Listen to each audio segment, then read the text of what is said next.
Terjawab sudah pertemuan Surya Paloh sama Prabowo di Hambalang, yaitu menawarkan Sandiaga Uno menjadi bakal calon wakil presidennya Anies Baswedan. Tapi Prabowo menolak.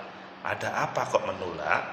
Apakah ini takut Prabowo kalah atau memang ada skenario yang lain? Bagaimana menurut kalian? Menurut analisis saya,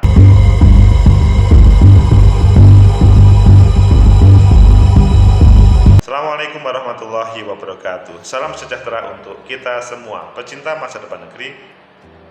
Tegakkan kebenaran, lawan ketidakadilan.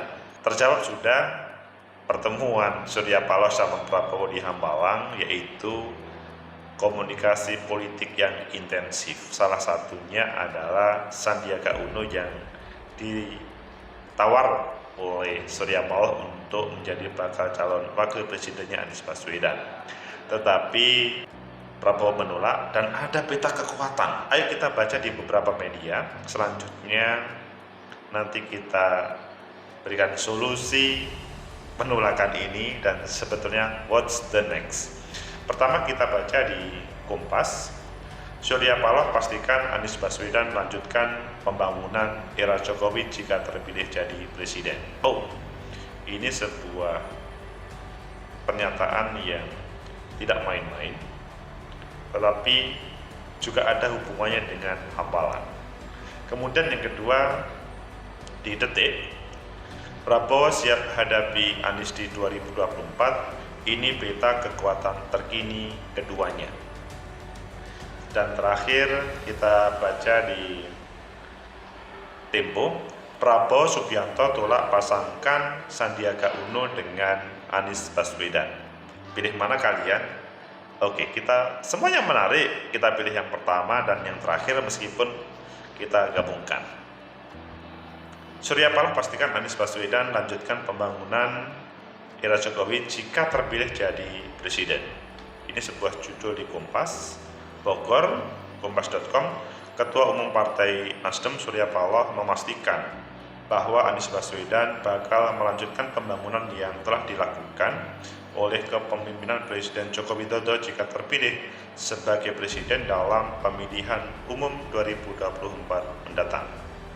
Hal itu disampaikan Surya Paloh usai bertemu dengan Ketua Umum Partai Gerindra Prabowo Subianto di Padepokan Garuda Yaksa, Hambalang, Bogor, Jawa Barat.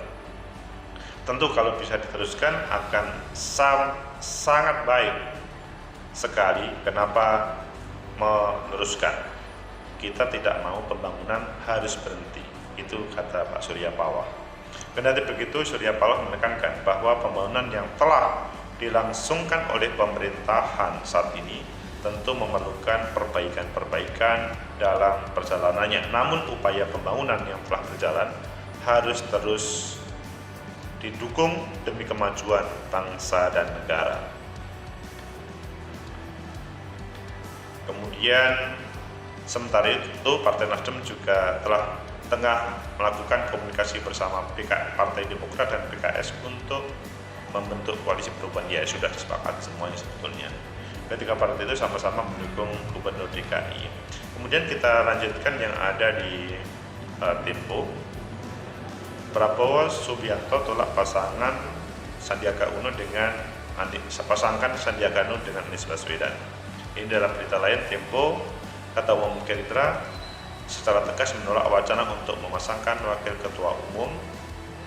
Ketua Dewan Pembina Gerindra Sandiaga Uno dengan Anies Baswedan pada Pilpres 2024. Dia menyatakan Sandiaga akan tetap mengikuti keputusan Gerindra selama dia berada di partai itu.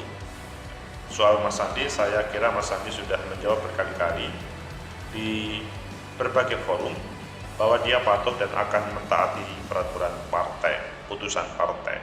Kata Prabowo saat konferensi pers usai menerima kunjungan Ketua Umum Partai Nasdem Surya Paloh di kediamannya Hambalang. Dia menegaskan bahwa Partai Gerindra sudah mendeklarasikan dirinya sebagai calon presiden di 2024, sedangkan Anies Baswedan diusung sebagai capres oleh Partai Nasdem, Demokrat, sama PKS. keputusan partai ini sudah jelas, saya calon presidennya. Selama ini dia Sandiaga Uno di partai, jadi Sandiaga Uno sebagai dewan pembina di partai, ya dia akan patuh pada garis partai. Prabowo menyebutkan pertemuannya dengan Surya Paloh yang berlangsung sekitar 2 jam menghasilkan kesepakatan bahwa keduanya akan saling menghormati arah politiknya masing-masing dalam kontestasi Pilpres 2024. Oh, ini jelas. Menghormati keputusan masing-masing. Soal koalisi, soal capres, cawapres kita sudah sepakat menghormati keputusan politik masing-masing. Prabowo juga telah berpasangan dengan Anies Baswedan. Prabowo pun mengaku menghormati keputusan Surya Paloh yang telah mengusung Anies Baswedan sebagai calon presiden bersama Partai Demokrat dan PKS. Ketika ditanya mengenai kesediaannya untuk diduetkan dengan Anies Baswedan, Prabowo kembali menegaskan bahwa ia dan Surya Paloh sepakat menghormati keputusan masing-masing dalam menyongsong pemilu.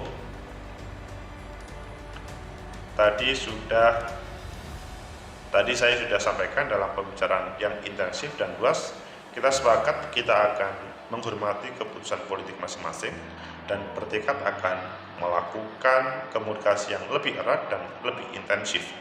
Kalaupun Anies sudah jadi keputusan politik Nasdem, ya kita hormati. Pecinta masa depan ini, tegakkan kebenaran, lawan ketidakadilan.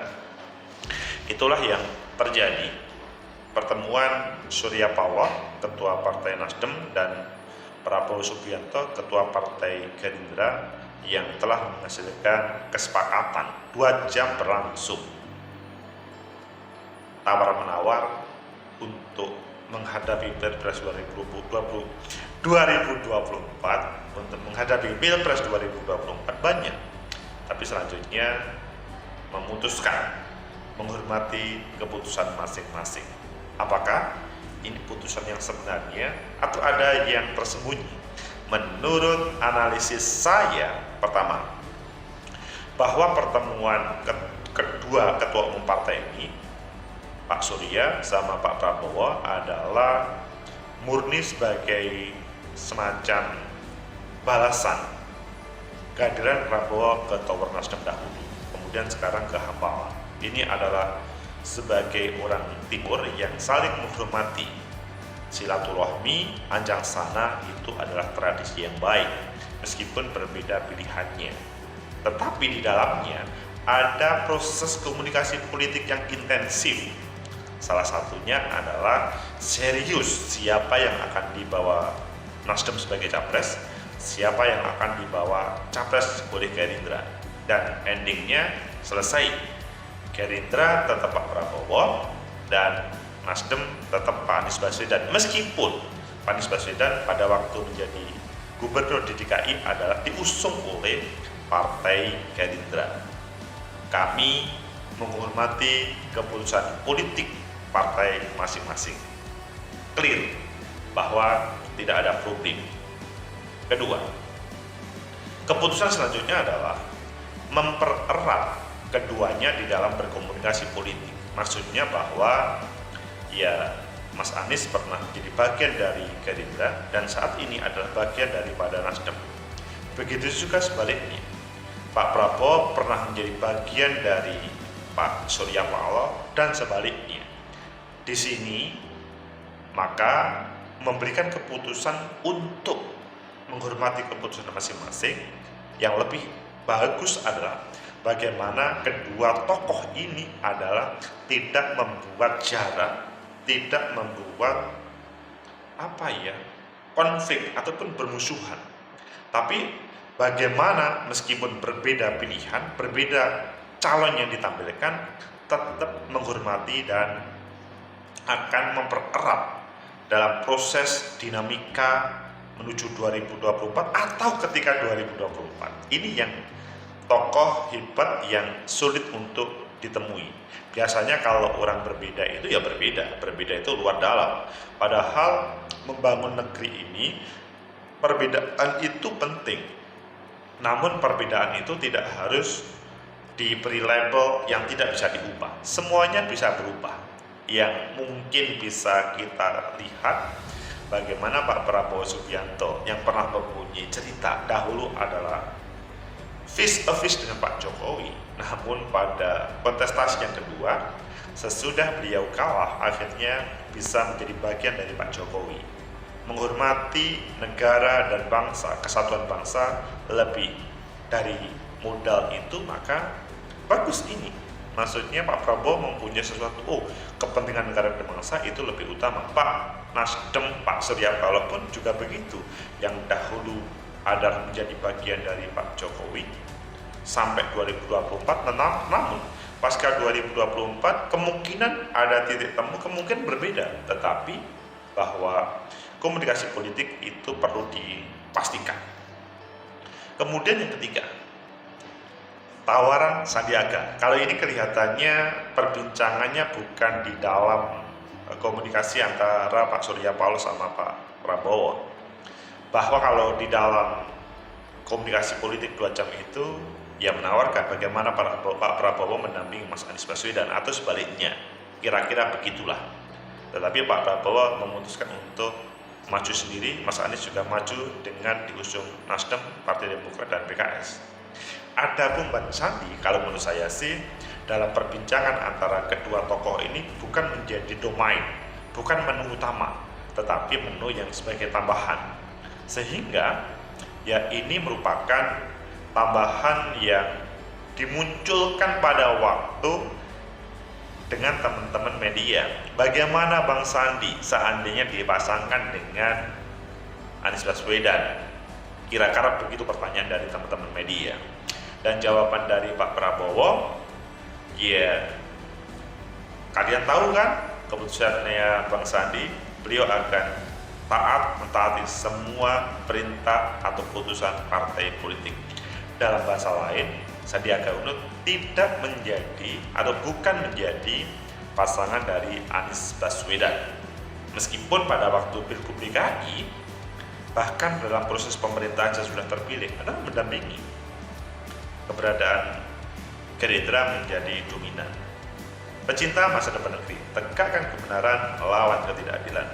Sungguh menarik dialog ini antara kedua tokoh politik nasional yang mempunyai gambaran besar tentang Indonesia Jaya, tanpa harus melihat konflik, tidak harus kemudian memberi batas yang tanpa bisa diubah. Ini keduanya sangat terbuka, welcome, enjoy, meskipun berbeda.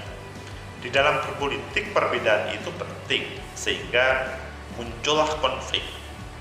Kalian memahami berbagai teori konflik, apakah konfliknya Marxis berdasarkan kelas, atau konfliknya dalam sebuah negara, atau konflik-konflik lainnya, bahwa di dalam teori politik itu muncul. Atau kalau di dalam konstitusi atau regulasi, konflik itu diciptakan untuk bagaimana keputusan adalah menjadi yang terpenting. Maksudnya gimana? Keberadaan partai-partai yang berbeda haluan itu selanjutnya menjadi wadah. Ketika berkontestasi dan ada yang kalah, diberi wadah yang namanya Mahkamah Konstitusi. Itu tempat berkonflik. Tetapi kalau sudah ada keputusannya KPU, Bawaslu, apalagi keputusan Mahkamah Konstitusi, maka harus selesai semuanya. Kembali kepada tema Pak Surya Paloh sama Pak Prabowo Subianto, merupakan sebuah langkah yang menjadikan keterbukaan dalam berkomunikasi politik. Membangun negeri tidak harus harga mati, tapi membangun negeri adalah menampilkan ide-ide cerdas dari masing-masing partai politik dan siapa tokoh yang paling hebat menurut partai politik. Meskipun dalam negara demokrasi penentu terakhir adalah rakyat. Rakyat adalah yang menentukan siapa nanti yang akan terpilih. Dengan itu maka semuanya akan menghormati keputusan pemilu tersebut. Meskipun ada keputusan PN Jakarta Pusat, pemilu ditunda 2 tahun, 4 bulan, 7 hari, itu sangat tidak cocok. Maksudnya Mahfud MD, ini tidak tepat, tidak mempunyai kewenangan kok ngomong begitu. Mantan Ketua MK dan Junilva juga mengatakan begitu. Wah, ini meskipun semuanya mengatakan seperti Pak Presiden, Ayo KPU harus banding, begitu juga yang lain. Semoga dinamika di Surya Paloh, Nasdem, Prabowo Subianto, Partai Gerindra menjadi inspirasi untuk berkomunikasi politik secara elegan. Like, subscribe, comment, and share. Sampai jumpa.